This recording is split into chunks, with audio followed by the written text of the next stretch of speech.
আসসালামু আলাইকুম। আজকে কথা বলবো বিএনসিসিতে যারা বিভিন্ন পদে পরীক্ষা দিবেন, আপনাদের জন্য একটি চূড়ান্ত মডেল টেস্ট নিয়ে হাজির হয়েছি। যে মডেল টেস্ট থেকে আপনাদের পরীক্ষায় এখান থেকে ১০ থেকে ১৫ নাম্বার কমন পাবেন এবং কি কোন, কোন বিষয়গুলো থেকে পরীক্ষা আসবে এটা আপনারা জেনে যেতে পারবেন।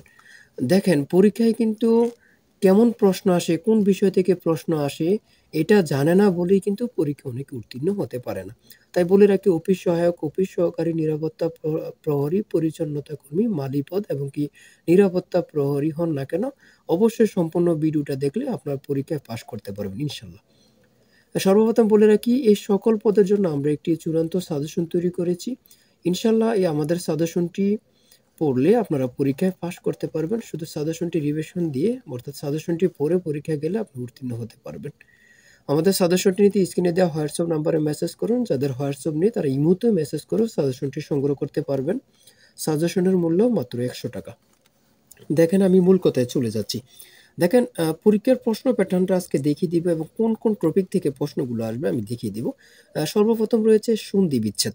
সন্ধি বিচ্ছেদ থেকে অবশ্যই আপনাদের পরীক্ষায় থাকবেই থাকবে। সন্ধি বিচ্ছেদ থেকে এটা অবশ্যই থাকবে। আর আমাদের সাজেশনের প্রত্যেকটি প্রশ্নের ব্যাখ্যা ও সমাধান সহ পাবেন কম্পিউটারে টাইপিং করা আমাদের সাজেশনটি। ২ নম্বরে রয়েছে বাগধারা অর্থসহ বেশ বাক্য, ঠিক আছে? এটা থাকবে। এখানে আরো উল্লেখ থাকতে পারে আমাদের সাজেশনে কিন্তু আপনাদের পরীক্ষার প্রশ্ন প্যাটার্ন যেভাবে সেমভাবে আমরা তৈরি করেছি। দেখেন এমনও থাকতে পারে বিপরীত শব্দ ৫ টা এবং কি সমার্থক শব্দ থাকতে পারে। এখানে আমাদের সাজেশনে এগুলো আছে। ঠিক আছে? ৩ নম্বরে রয়েছে মানে প্যারাগ্রাফ। ঠিক আছে? আমি এখানে দিয়েছি ভিক্টোরি ডে। ঠিক আছে? এখানে অন্য প্যারাগ্রাফও থাকতে পারে। ঠিক আছে? আমাদের সাজেশন কিন্তু এই প্যারাগ্রাফের আপনার সমাধান সহ অর্থাৎ এই প্যারাগ্রাফটা দিয়েছে ভিক্টোরি ডে এটার সমাধানটা সহ আমরা দিয়ে দিয়েছি। এখানে উল্লেখ করে নিই অনেকগুলো ভিডিওটা অনেক লম্বা হয়ে যাবে তার জন্য। ঠিক আছে? দেখেন ৩ নাম্বার আসতে পারে প্যারাগ্রাফ, ৪ নাম্বার আসতে পারে ইংরেজিতে অনুবাদ অর্থাৎ ট্রান্সলেট আসতে পারে। ঠিক আছে? দেখেন ট্রান্সলেটগুলো কিন্তু খুব গুরুত্বপূর্ণ। এখান থেকে অনেকগুলো প্রশ্ন কমন আসতে পারে। ৪ নাম্বারে কি রয়েছে?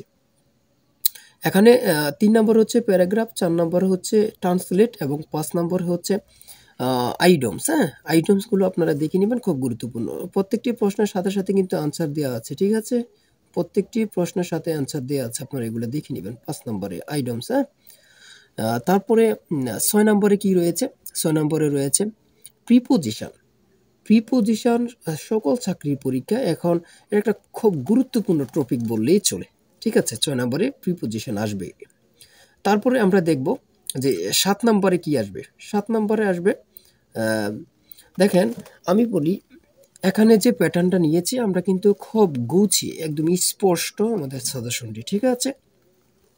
এখানে রয়েছে ইনস্ট্রাকশন, ঠিক আছে? ইনস্ট্রাকশন এখানে দেয়া থাকবে ৫ টি, আপনারা ৫ টি লিখতে হবে। ৮ নম্বরে রয়েছে sense the voice, sense the voice. তারপরে ৯ নম্বরে কি রয়েছে? অঙ্ক থাকবে ৯ নম্বর। আর অঙ্কর মধ্যে কিন্তু উৎপাদক থেকে একটি অঙ্ক থাকবেই আপনাদের।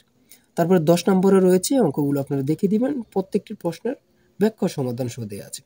১১ নম্বরে রয়েছে আ মান নির্ণয়, তারপরে ১২ নম্বরে রয়েছে উৎপাদকে বিশ্লেষণ করো। এখানে প্রশ্নটির উত্তরটি কিন্তু দেয়া আছে। ঠিক আছে? তারপরে আমরা দেখব যে ১৩ নম্বর, ১৪ নম্বর কি রয়েছে? ১৩ নম্বরে রয়েছে অর্থ মন্ত্রণালয়ের অধীনে কতটি বিভাগ রয়েছে? বিভাগগুলো কি, কি? এখানে অন্য প্রশ্ন দিতে পারে, ঠিক না? এখানে অন্য প্রশ্ন দিতে পারে। তারপরে ১৪ নম্বর হচ্ছে পূর্ণরূপ লিখুন।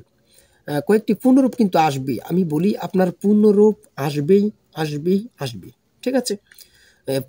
এখানে পূর্ণরূপগুলো আপনারা সমাধান সহ দেয়া আছে। তারপরে ১৫ নম্বরে কি চেয়েছে? সাধারণ জ্ঞান লাস্টে থাকবেই, সাধারণ জ্ঞান। এখানে ভাষাভাষী জনসংখ্যার দিক দিয়ে বাংলা পৃথিবীর কততম ভাষা? ৭ম। খুব গুরুত্বপূর্ণ একটি প্রশ্ন। বিশ্বের সবচেয়ে ঘনবসতি শহর হচ্ছে আমাদের ঢাকায়। ঠিক আছে? লিওনেল মেসি কতবার? এটা আপনারা দেখে নিবেন ৮ বার। বাংলাদেশের সর্ববৃহৎ বায়ু বিদ্যুৎ কেন্দ্র কোথায় অবস্থিত? এটা হচ্ছে কক্সবাজার, গুরুত্বপূর্ণ। এরপরে পুলিশি সাহায্য পাওয়ার শর্টকাট মানে শর্টকাট কোনটি? যে আপনারা পুলিশে হেল্পলাইন পাইতে 999 এর মাধ্যমে আপনারা যোগাযোগ করে সাহায্য নেন। ঠিক না? তাই আমি বলে রাখি আমাদের যদি ভিডিওটি ভালো লাগে অবশ্যই একটি লাইক, কমেন্ট, সাবস্ক্রাইব করে পাশে থাকবেন। সবাই ভালো থাকবেন, সুস্থ থাকবেন। আল্লাহ হাফেজ।